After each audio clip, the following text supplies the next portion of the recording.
जी, तो हम बात कर रहे हैं इसकी। थोड़ा सा डिफिकल्ट टॉपिक है ये, इसको ग्रैब करने के लिए या तो आप पेंसिल और कॉपी अपने साथ लेके बैठो कुछ। देखो, अब हमने जब एस पी डी एफ की हम बात कर रहे हैं, पिछला जितना था जो मेन शेल्स थे फर्स्ट सेकंड थर्ड फोर्थ वो हो गया, उसका काम खत्म। अब यहाँ पे हमने ये जो इलेक्ट्रॉन कैलकुलेशन है वो भी थोड़ी सी डिफरेंट होगी। ठीक है, कैसे? हम एस को नाम दे रहे हैं वन ऑर्बिटल का या फर्स्ट ऑर्बिटल का। पी को हम नाम दे रहे हैं थर्ड, थ्री ऑर्बिटल्स या थर्ड ऑर्बिटल ऑर्बिटल बोल सकते हो आप। इसी तरह फाइव और सेवन, यानी ये ऑड नंबर में जा रहा है मामला। ठीक है, S S one, P three, D five, F seven, ये ऑड नंबर में मामला जा रहा है। और इसके बाद इन तीनों को आपको मल्टीप्लाई करना है टू से। ठीक है, अब यहाँ पे फॉर्मूला थोड़ा सा डिफरेंट है as compare to the last one. Two n square यहाँ पे भी लगेगा, लेकिन अब ये फर्स्ट सेकंड थर्ड फोर्थ नाम नहीं दिया है मैंने इसको ऑड नंबर में नाम दिया है वन, थ्री, फाइव, सेवन। और अगर आप टू एन स्क्वायर का फॉर्मूला लगाओ तो यहाँ पे ऑब्वियसली टू आ रहा है। टू एन स्क्वायर के अकॉर्डिंग अगर थ्री का लगाओ फॉर्मूला तो थ्री थ्री ज़ा नाइन और नाइन टू ज़ा एटीन, तो वो डिफरेंट था। लेकिन यहाँ पे आपने क्या करना है, यहाँ पे आपने सिंपली इनको मल्टीप्लाई करना है टू से। और टू से क्यों? क्योंकि minimum amount of electron is two. एक शेल के अंदर जो आप इलेक्ट्रॉन फिल करते हो वो दो तो लाजमी होने चाहिए। और उसके अबव कितना जा रहा है वो आप मल्टीप्लाई कर रहे हो इनके ऑर्बिटल से, ऑर्बिटल नंबर से, जो कि मैंने दिए हैं क्या, ऑड नंबर की फॉर्म में, वन, थ्री, फाइव, सेवन। तो आप फर्स्ट शेल में देख सकते हो, जब मल्टीप्लाई किया मैंने सबको टू से तो दो इलेक्ट्रॉन आएगा। थर्ड शेल के अकॉर्डिंग, यानी पी के जो पी जो आ रहा है आपके पास वो सिक्स इलेक्ट्रॉन हो गया। इसी तरह डी आ गया आपके पास, फिफ्थ नंबर दिया है मैंने तो टेन हो गया। इसी तरह से आपने ये एक फिक्स इलेक्ट्रॉन नंबर निकाल लिया कि भाई एस शेल में दो इलेक्ट्रॉन है, पी में सिक्स है, डी में टेन है, एफ में फोर्टीन है। ये चीज़ हो गई। अब यहाँ पे आपने इलेक्ट्रॉनिक कॉन्फ़िगरेशन करनी किस तरीके से है उस पर आ जाते हैं। देखिए, सबसे पहले ग्राउंड, ग्राउंड स्टेट किसको कह रहे हैं? ग्राउंड स्टेट इसको कह रहे हैं।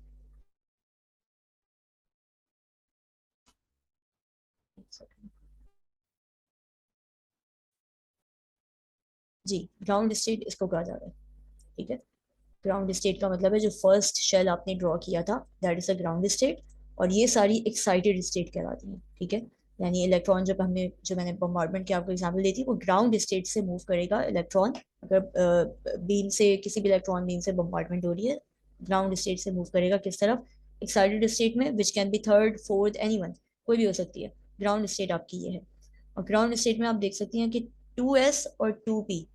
टू एस क्या है? एस ऑर्बिटल, जिसके अकॉर्डिंग मैंने अभी कितने इलेक्ट्रॉन निकाले थे? दो। तो यहाँ पे दो इलेक्ट्रॉन प्लेस हुए हैं। फिर आपके पास दो के बाद, क्योंकि आपने पढ़ा था कि फर्स्ट शेल, मैं दोबारा से पुराना वाला जो आपका शेल का एक क्राइटेरिया है वो याद दिला रही हूँ। फर्स्ट शेल में कितने इलेक्ट्रॉन आ सकते थे टू एन स्क्वायर के अकॉर्डिंग? आठ इलेक्ट्रॉन। तो आप ये देख सकती है कि आठ इलेक्ट्रॉन अभी भी आ रहे हैं, लेकिन अब सब शेल में वो डिवाइडेड है, क्योंकि फर्स्ट शेल को मैंने एस और पी में डिवाइड किया। तो एस के अकॉर्डिंग दो इलेक्ट्रॉन आ गए, और बच कितने गए? छह बच गए, क्योंकि आठ इलेक्ट्रॉन आने हैं, तो अब वो पी में आ रहे हैं। और आपको ये भी पता है कि पी के अंदर जो मैक्सिमम क्वांटिटी आ सकती है वो सिक्स आ सकती है। इसी तरीके से मैंने फर्स्ट शेल जो है वो अपना फिल कर लिया। कैसे? सब शेल के अंदर कि टू एस में मैंने रखा दो इलेक्ट्रॉन, टू पी में मैंने रखा सिक्स इलेक्ट्रॉन। टोटल कितने इलेक्ट्रॉन हो गए? एट। तो फर्स्ट शेल का मैंने फिल तो कर लिया, लेकिन मैंने अब सब शेल में फिल किया। दो एस में आ सकते थे और दो पी में आ सकते थे। क्या ये वाला पॉइंट क्लियर हुआ है? या ठीक है, इसके ऊपर देखो, इसके ऊपर जो है वो आपके पास सेकंड शेल स्टार्ट हो रहा है, थर्ड शेल स्टार्ट हो रहा है। ठीक है, और इसमें भी आप सबसे पहले एस चेक कर रही हो। ठीक है, क्योंकि आपने ऑब्वियसली इसको डिवाइड किया हुआ है। अब ये जो याद करने का तरीका है ना, वो यही है कि आप इसको जो है वो जिगजैग लाइन के थ्रू याद कर रहे होते हो। ठीक है, इस तरीके से याद कर रहे होते हो, जो आप घर में प्रैक्टिस करके इसको याद करना लाजमी, क्योंकि ये वाली चीज़ फिर समझ नहीं आएगी अगर आप इसको याद नहीं करोगी तो। फिर अगेन आपने एस देखा। एस देखा आपने तो भाई दो इलेक्ट्रॉन आ सकते हैं, इसमें हमने अभी कैलकुलेट किया था, तो ये दो इलेक्ट्रॉन ये रहे। फिर पी में सिक्स आ सकते हैं, आपने सिक्स इलेक्ट्रॉन यहाँ प्लेसमेंट किया। ठीक है, अब ये जो ओवरलैपिंग आ रही है बीच में। can you repeat your last point because your video was stuck? I okay, couldn't hear you. Okay, okay. Last point ये था बेटा कि ये जो ग्राउंड स्टेट है इसमें जिस तरह हमने प्लेसमेंट कर ली, तो अब मैं आ रही हूँ ग्राउंड स्टेटमेंट स्टेट के बाद फर्स्ट शेल के ऊपर। ठीक है, इसमें भी लाजमी बात है, मुझे पता है कि आठ इलेक्ट्रॉन आने हैं, लेकिन वो आठ इलेक्ट्रॉन अगेन डिवाइड हो रहे हैं दो शेल में। S shell contains two electron, जो आपने कैलकुलेट किया। फिर P, six electron, maximum six ही आ सकते हैं, ये आपने कर लिया। ठीक है, लेकिन जब हम यहाँ पे देखते हैं तो यहाँ पे एक हो रही है ओवरलैपिंग। ओवरलैपिंग हो रही है इस वाले शेल के अंदर, मेन शेल जो हमारे पास है, और एक ये सब शेल में अगेन यहाँ पर एस मौजूद है और यहाँ पे 2e मौजूद है।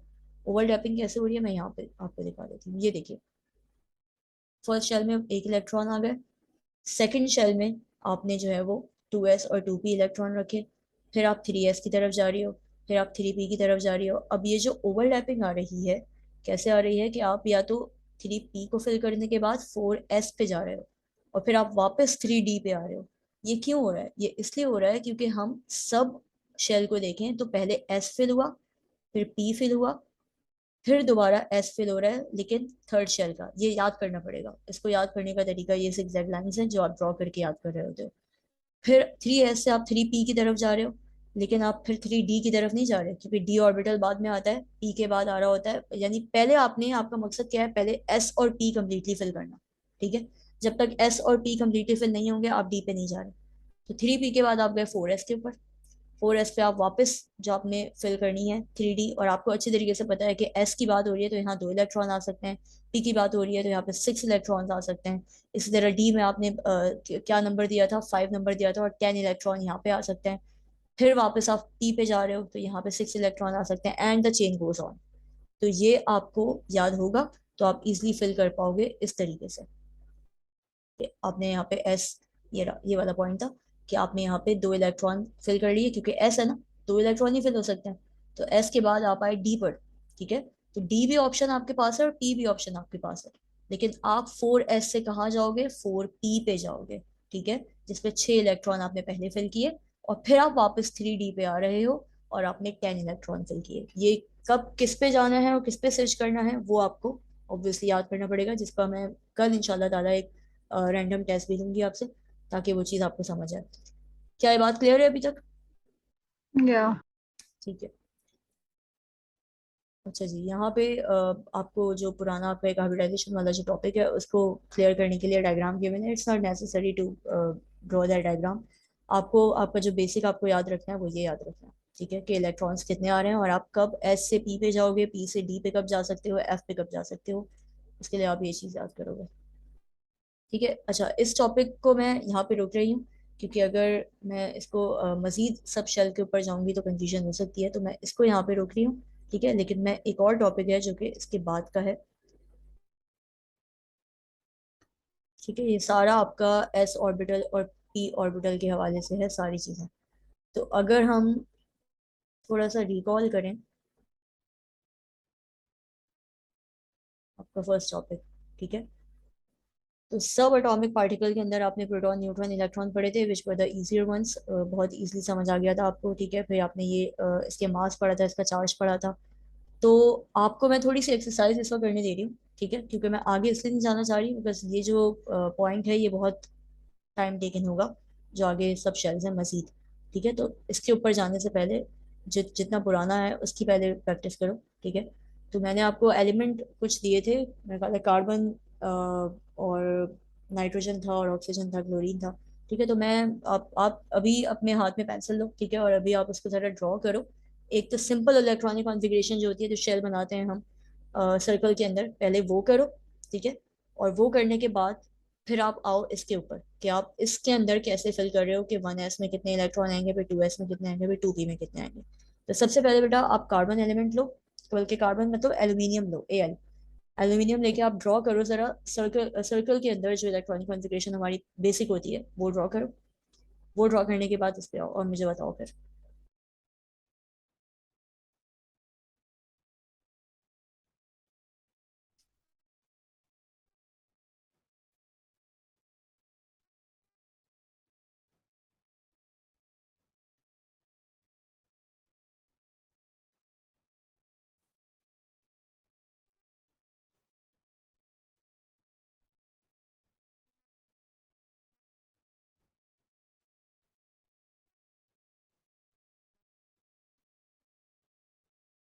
Like in aluminum, the first shell will have 2 electrons, yes, and then in like the outer one, other than that, will have 8 right. electrons, and and then you then have it will how have many left?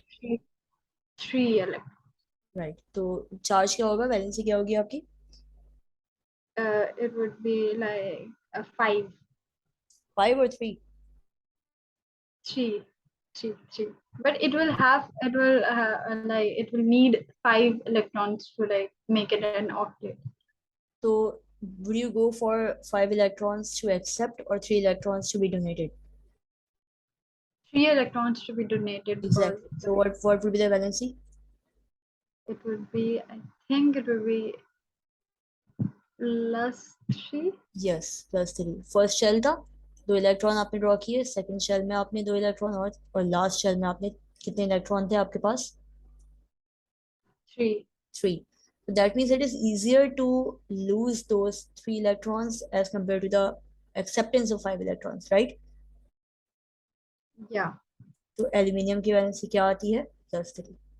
ठीक है, ये तो clear है आपको। अच्छा, अब एक और ट्राई कर लो, नाइट्रोजन, कैपिटल एन, जिसका एटॉमिक मास है 14, एटॉमिक नंबर है 7।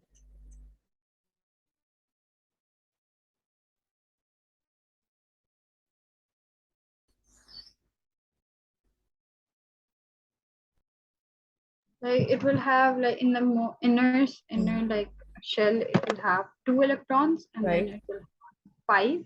And its valency would be, I think it will be minus three.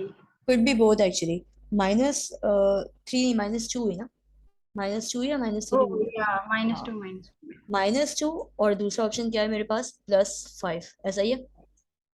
But five would be too, like it is too hmm. great a number. Hmm. Like देखो, it यहाँ was पे so हम great. Decide ऐसे करते हैं, जैसे अगर मैं बात करती हूँ नाइट्रोजन की, सल्फर की, ऑक्सीजन की, एनीवन, इलेक्ट्रो पॉजिटिव और इलेक्ट्रो नेगेटिव दो टर्म्स हैं। दोनों में से जो भी, यानी अगर हम बात करें हैं NO2 की, ठीक है, नाइट्रोजन डाइऑक्साइड, नाइट्रोजन डाइऑक्साइड में oxygen is more electronegative than nitrogen. ठीक, क्या बोला मैंने? Oxygen is more electronegative than nitrogen. That means oxygen would be having negative charge, तो automatically nitrogen becomes electro positive. और जब वो नाइट्रोजन इलेक्ट्रो पॉजिटिव होगा, तो I would have to consider +5 valency instead of -2। ये बात आई है समझ? Yeah. तो ये इस क्राइटेरिया पे बेसिकली हम वर्क कर रहे होते हैं। लेकिन अगर मैं बात करती हूँ कोई भी ऐसे एलिमेंट की, जैसे हम बात करें सल्फर डाइऑक्साइड की, ठीक है, और हम बात कर रहे हैं हाइड्रोजन सल्फाइड गैस की, H2S, तो अगर मैं बात कर रही हूँ इस सल्फर की, तो दिस वन इज इलेक्ट्रोपॉजिटिव। और फर्स्ट एलिमेंट वैसे भी किसी भी कंपाउंड या मॉलिक्यूल के अंदर फर्स्ट एलिमेंट हमेशा इलेक्ट्रोपॉजिटिव ही होता है, because of the same reason कि oxygen is more electronegative, and this oxygen is making this sulphur less electronegative, that means slightly electropositive, right? तो यहाँ पे सल्फर की मैं पॉजिटिव वैलेंसी लूंगी, बट यहाँ पे हाइड्रोजन सल्फाइड में, because the hydrogen is now more electropositive and it is making the sulfur electronegative, slightly electronegative, तो यहाँ पे मैं वैलेंसी माइनस वाली लूंगी। ये बात आई है समझ? Yeah. तो बिल्कुल इसी तरीके से आप अगर सल्फर की, अब सल्फर की इलेक्ट्रॉनिक कॉन्फ़िगरेशन करो।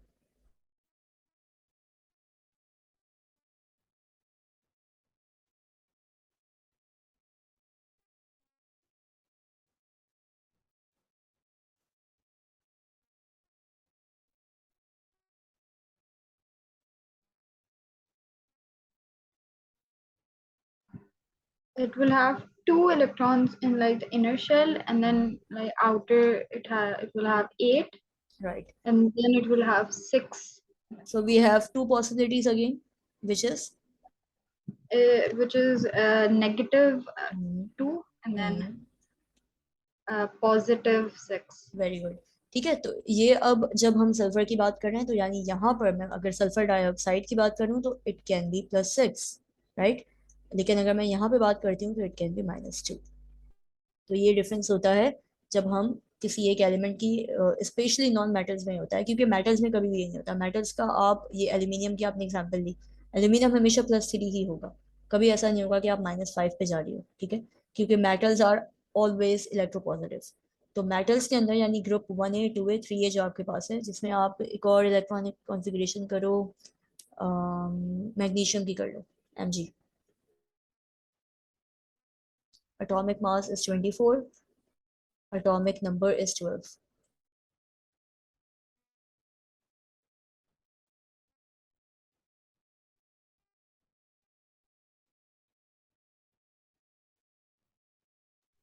In the inner shell, it will have 2, and then outer than that, it will have 8, and then it will have 2. It Right. will be positive 2. Exactly तो magnesium 2+2 is a fixed valency. यहाँ पे ऐसा नहीं है कि हम बोलें कि भाई -6 भी हो सकती है, no, because these are metals and metals are always electro positive.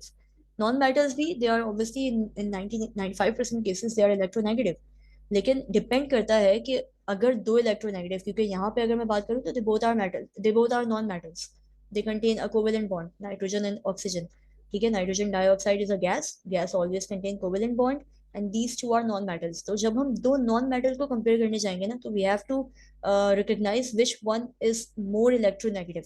तो अगर जो भी इलेक्ट्रोनेगेटिव ज्यादा है वो हमेशा सेकंड एलिमेंट होता है, हमेशा, और वो पहले एलिमेंट को हमेशा इलेक्ट्रो पॉजिटिव कर देता है। ठीक है, तो यहाँ पे ऑक्सीजन की माइनस वाली वैलेंसी विच इज -2, -2 हो जाएगी यहाँ पर, और नाइट्रोजन की आप +5 वाली वैलेंसी रखोगे।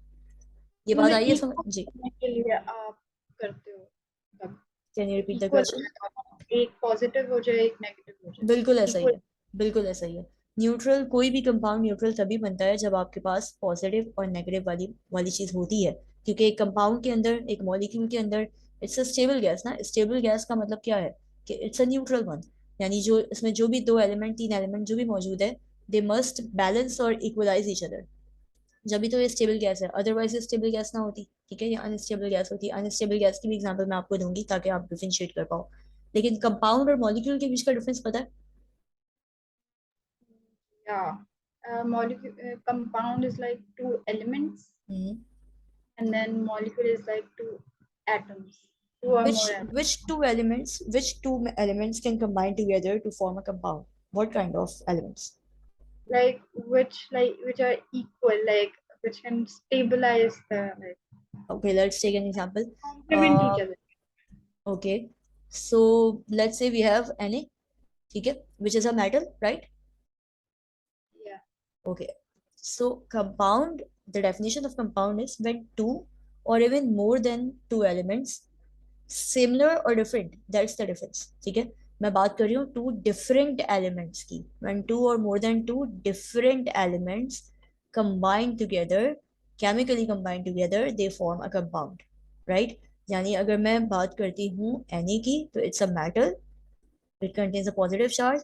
फिर मैं बात करती हूँ क्लोरीन या क्लोराइड की, it contains a negative charge, it's a non metal. ये है ग्रुप 1 में Na, और क्लोरीन या क्लोराइड है ग्रुप 7 में। तो basic Both definition, stabilize each other. Like they both complement each other. They are neutral.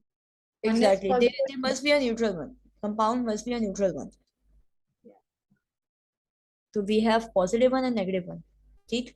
लेकिन अगर मैं बात कर रही हूँ मॉलिक्यूल की, तो मॉलिक्यूल की डेफिनेशन है व्हेन टू और more than two elements, but this time we have similar elements usually, ठीक है, like chlorine, but similar element का मतलब है Cl2, Cl2 is a gas. So we have two chlorine atoms combining together. Obviously, they contain a covalent bond and they contain an ionic bond. ठीक है, इनके बीच में ionic bond है, यानी आपके पास जो compounds हैं, they are mostly contain ionic bonds. When we talk about molecules, they are obviously the bond is formed because of the mutual sharing between these two chlorine atoms and the similar chlorine atoms. When we have two similar chlorine atoms, they are going to form a molecule and not a compound. We cannot call them a compound, right? ये बात आई समझ? Yeah. तो chlorine, अच्छा, except for the, there is an exception of gases. अगर मैं gases की बात कर रही हूँ, whether it is hydrogen dioxide और chlorine gas, obviously they contain two different element, nitrogen and oxygen, but we can not call it a compound. It's again a molecule, because when we talk about gases, gases are always going to be referred as molecules. So nitrogen dioxide is a molecule, sulfur dioxide is a gas, it is a molecule, although it contains two different elements, but we cannot call them a compound, right? They are a molecule. ठीक है, Okay.